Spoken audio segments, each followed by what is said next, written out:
Hello Libra and welcome to Looking Glass Letterbox. Welcome to your Ides of March yearly overview reading. I decided to do the yearly overviews on the Ides of March as in ancient Roman times. The calendar year began with March and began with Aries in the zodiac and was based on a lunar cycle. So I decided to do my overviews for Ides of March instead of the turning of the new calendar year. And this is based on a Fool's Journey spread that I did for myself last May. I was feeling really disconnected and really disenchanted and really bored and worried. And I, was sort of in desperate need of something to re-engage my curiosity and make, something in life sparkle again. I was, supremely disenchanted and a little bit depressed at the time.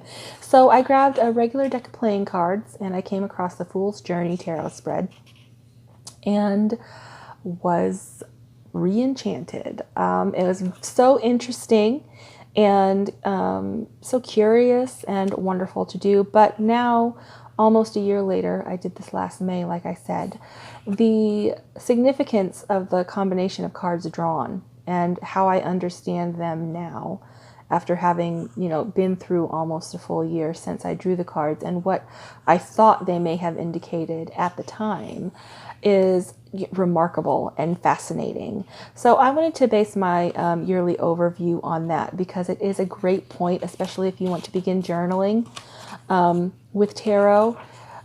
It's a great thing to work with and to look back upon as your year progresses to gain further insight as to what the combination of cards or what cards that are drawn, how they're actually significant for you personally. All right, so this again is a general reading for Libra, Sun, Moon, Rising, and Venus. If you don't know your planetary placements, go to Google and do a search for a free natal chart generator and plug in your information to find out where your Sun, Moon, Rising, and Venus signs are placed, because you can then review the overviews for the other signs, the other placements for you, to get a more enriched and nuanced, complex overview of what may be happening for you in 2019 and going into 2020, because we're about to kick off a new trip around the sun with Aries in a couple of days, or in a few days. So with the Fool, we are asking, what does the new year hold for Aries? What new adventure is available for Aries in the new year, in this year? And with the Lovers, we're asking what is happening in their relationships and their commitments and connections this year. With the Chariot, we are asking, what are we actively moving for? What is Libra actively moving forward this year? All right, because the Chariot is you taking command and aligning things in the direction that you want them to go in. So this is definitely, absolutely about your participation. And the Wheel of Fortune, we are asking, what does divine timing hold? What does destiny hold in that space between where the magic happens? What is working to our benefit there? What's in that space this year for Libra? And we're asking the Hanged Man, what will Libra's greatest invention be this year? The Hanged Man is about suspension and patience and considering things from different perspectives and angles for a more enriched and wise understanding of situations. All right, and the Star, we're asking, what does hope hold for Libra this year? What is happening behind the scenes on Libra's behalf this year? And we're asking Judgment, what will be Libra's aha moment this year? What will be Libra's wake-up call for 2019 going into 2020? All right, and at the base of the reading, informing everything, is the Knight of Pentacles. So there's been investment here, slow-moving energy, earth energy. The Knight of Pentacles tends to take the long way around, but it is persistent. The Knight is tenacious. It is still moving toward you. It may just be taking longer than you had initially anticipated. And it is an energy of loyal and quiet dedication, of prosperous endeavor. All right, because it is earth energy. So it is material and practical aspects of life. So, Libra, what new adventure awaits you with the Fool this year? Walking away from that which no longer serves you, a new path. All right, so with the 8 of Cups, this is about walking away from what no longer serves you, relinquishing and moving away from those things that no longer work in your favor. They weigh you down and hold you back. Now, this is emotional connection, so it is not easy. It can be incredibly hard, and it provides a great deal of resistance. Once you move on to the new path, you're not home free. You have to continually persist in moving forward on that new path, because the 8 of Cups will want to drag you back. All right, so you do have to apply your strength of character and ingenuity and integrity and purpose and intent and influence. You definitely have to apply strength in these situations. So you're on a brand new path, and the challenge for you is relinquishing and moving away and letting go of those things that will want to drag you back to the previous path, the previous adventure, where nothing is there for you anymore at this point. Not that it was never to your benefit, it's just not anymore. Whatever's there now is not for you. It's for someone else at this point. It's not yours anymore. What awaits you in the realm of relationships and connection and commitment? 7 of Pentacles, long-term investment and patience, and allowing it to grow, allowing what you've invested in to come to full fruition just through maintenance and tending to it and nurturing it, but not forcing it.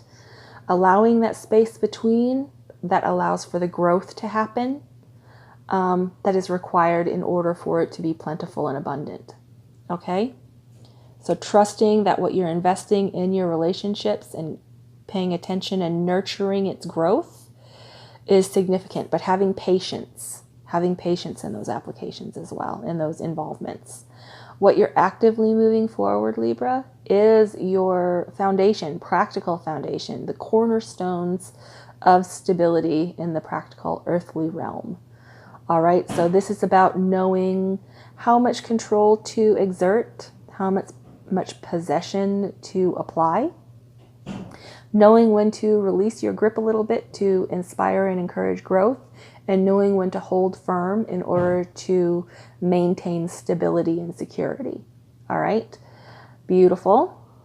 It's a tricky balance to maintain, but you're moving forward on that. So you're moving forward into a period of growth within that stability. All right, and what the Wheel of Fortune holds for you, what destiny and divine timing will offer up, is an offer of emotional significance. This is delicate, it's delightful, it is emotional creativity and synchronicity. So again, synchronicity, divine timing applies here. So it is something delightful. A message of emotional delight is on its way to you. Okay? And then with the Hanged Man, Libra's greatest invention for this year is 10 of Pentacles. Excellent. Foundation, abundance, and fulfillment and abundance, and not just for yourself, but for your family and for your community and for the overall energy of the area, of the sphere in which you exist. Beautiful. And this, again, it's from a different perspective. So it's not in a realm of understanding or concept that you're familiar with or that you've considered before. This is at a new level of understanding of what this abundance and fulfillment is significant of and for. Okay? And what does hope hold for Libra this year? What's working behind the scenes on the behalf of Libra? The King of Wands. Whoa, that's a powerhouse energy to be working on your behalf behind the scenes, because that is charismatic. It is a fire energy. It is combustible. It is active. It is authority, and it's charismatic and creative. All right, so to have that work in your hope sector, in your behind the scenes sector, there's a lot of things that are going to be coming to you for you to engage within. So it's not action that you necessarily will have to initiate, but it is opportunity that you will have to recognize and ignite. Okay? And your aha moment, or your wake-up call for you, Libra, this year will be in conflict. Okay, the Five of Wands. So competition, conflict outside of yourself with other people or with circumstance outside of yourself. Again, this is a 5. It's a point of adversity that we are meant to navigate in order to master the technique. Apply what we know, what we've learned so far, navigate and problem solve and troubleshoot on our way through the adversity, through the conflict, in order to understand the conflict itself and how to overcome or work with or make it through to the other side. And on the other side of it, after we know how to work with adversity and understand adversity and how it benefits us, to know how to apply adversity and conflict and competition to our endeavor, then we get again to another period of growth that takes us up to the next level. All right. So that's your aha moment, is understanding that the adversity or conflict or challenge outside of yourself is not meant to be ignored or avoided or cast aside. It is to be met and engaged with in service of your own progress and your own advancement and a richer understanding of the experience. Okay? Beautiful. Beautimous. Excellent, Libra. All right, and please, whatever it is you're working on, I would love to hear about what everybody's planning on doing or what everybody is engaged in trying to bring about. So please share in the comments what your wishes are, what your plans are, what you're actively pursuing. I would love to hear about it. This is 3 cards, and these are 3 good luck charms, 3 tools, 3 thoughts to keep available when you need that little something extra, that little push, that little nuance, that little outside the box influence to apply in moments of boredom or moments of stress, or when you just need a little bit of divine inspiration. All right. Also, I am going to be opening up my calendar to do personal video readings like this. So if you would like information on that, on booking your time and selecting your reading, you can do that at looking.glass.letterbox@gmail.com. And some of them will be like this: the overview reading, the Fool's Journey, different variations of this particular reading, or monthly readings or weekly readings. All right. And also, if you want to subscribe, ring the bell for notifications. The good luck readings, lucky duck, good fortune readings will be posted for St. Patrick's Day, and also the full moon reading on the vernal equinox on March 20th for the worm moon in Libra will be posted soon. So subscribe for notifications so that you can see those when those are posted and made available. All right. So your first charm, good luck charm, is Firefly. Excellent. All right. So Firefly it's air energy, and it is inspired and fantastic yet fleeting. So when this is in balance, it writes and creates and brainstorms. So when it's out of balance, it's burnt out and feels dull. To bring it into balance, write a poem or draw or do something that is like a point of a creative snapshot. You know, it's not a long and involved process, but it is sort of something that you can execute quickly with just a little flash of or spark of intention or idea. All right, the firefly contains the light of 1,000 stars. It's pure, radiant, and illuminating. Its high frequency charge cannot be sustained for long, though. So, though it indicates a moment of inspiration or awakening, it quickly fades if you don't catch it in time, if you don't make note of it to carry it forward. You know those times when you're like are divinely inspired and you're like, oh my gosh, you have that flash of inspiration, and then you try to go back to it later and you're like, no, what was it that I was thinking? What was that thought? That's firefly energy. So keep a pen and paper handy, keep your phone close to you, so when you have firefly inspiration happening and bursting bright flashes of creativity at you, you can make a quick note of it so that you can tap back into it to develop it further. Okay. So, the job with firefly is to be ready to harness the creative spirit when it graces your path. So what can you do to support those precious and elusive lights that flash into your scope of discovery? All right. So keep that in mind as you process and as you go throughout this year on your adventures. The nightingale. What song do you have to sing? What do you have to say? Okay. What do you have to share? Nightingale energy is the energy of music. It's what we're listening to. It's what we're singing. It's a fearless voice and speech, communication, or song. When it's in balance, it sings and speaks freely with kindness. Remember, it doesn't just speak freely and spew ugly words with ugly intentions and negative aspects out into the ether. It speaks with kindness and authenticity and purpose. All right? It's not negligent noise. It's kind. Okay? And when this is out of balance, it's shy with a lump in the throat to bring it into balance music. So the song of the nightingale is otherworldly. The simple brown bird is almost unnoticeable among the flashy plumage of other birds, but it transports its listener into the realm of poetry. Nightingale energy is with us when we write, compose, and especially when we sing. It reminds us that music heals the deepest wounds. This card indicates a need to open the bridge between the heart and the voice. Is there something you need to say? How long has it been since you sang?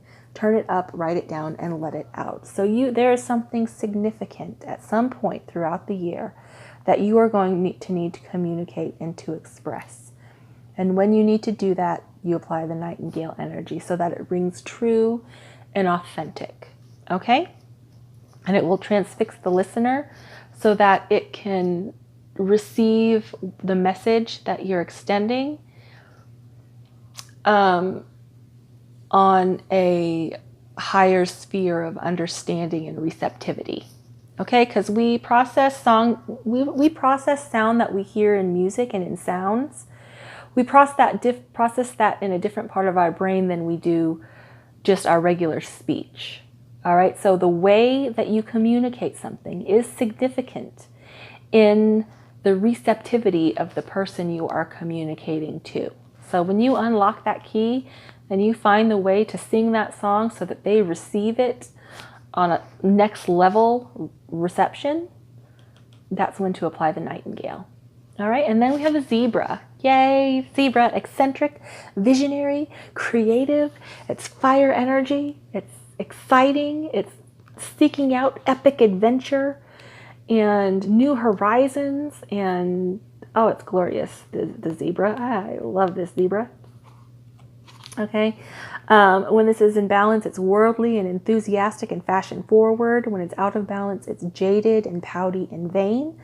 To bring it into balance, an epic adventure or art. So zebra energy is precious. It's young at heart, well-cultured.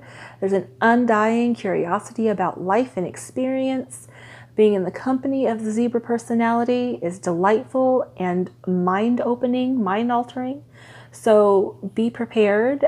The zebra energy is contagious. You may find yourself in a faraway land, expanding your worldview and having the best time. Okay, so this card may be a hint to pack your bags. Go on adventure. and go on in search of bold new horizons, something that you may have been, a little inhibited or a little shy of seeking out further information and experience within. People are embarrassed by the weirdest things, are embarrassed by the things that they're interested in. I guess I can understand that, but it is an odd sort of aspect of the human personality to be embarrassed by those things that interest you. That's one of the things I find to be so strange about humans in particular. But this is about engaging those curiosities and those interests and embracing them and enjoying them and applying enthusiasm and eccentric vision and involvement and experience to them. That's the zebra energy. So use that as you process throughout your year as well for bold and bright new experience. And, it's going to delight you and the people that you keep around you. All right? Beautiful, beautiful Libra. That is all that I have for you today.